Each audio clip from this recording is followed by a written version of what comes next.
ఏమో బాగా సింగరించుకుంటున్నావు. ఎవడన్నా రమ్మన్నాడా లేక నువ్వే పోతున్నావా? అమ్మా ఏయ్ పిన్ని, అయినా ఎటు పోతున్నవే ఇంత సింగారించుకొని? కాలేజీకి పోతున్నా. కాలేజీకా? కాలేజీకి నిన్నే వాళ్ళు జాయిన్ చేసిర్రు, ఫీజు ఎవరు కట్టిర్రు?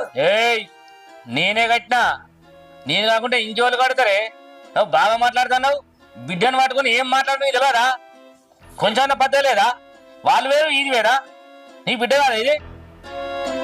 అబ్బో బిడ్డ తెచ్చిపెట్టింది గొడ్డ. నా పిల్లలకి ఏం లేకుండా మొత్తం దీనికే 10 పెడతాను. ఎకరాలు ఉంది, అవసరం ఉంటే 5 ఎకరాలు దీని పేరునే చేస్తా. ఏమనుకుంటున్నావు? అవసరం అనుకుంటే హైదరాబాద్ లో మల్లారెడ్డి కాలేజ్ చదివిస్తా. ఎందుకు పైసలు ఖర్చు పెట్టాలి, అందరూ సరిపోవాలి కానీ ఉద్దేశంతో ఇక్కడ చదివిస్తానా? నువ్వు ఊకునే బాగా మాట్లాడుతున్నావు.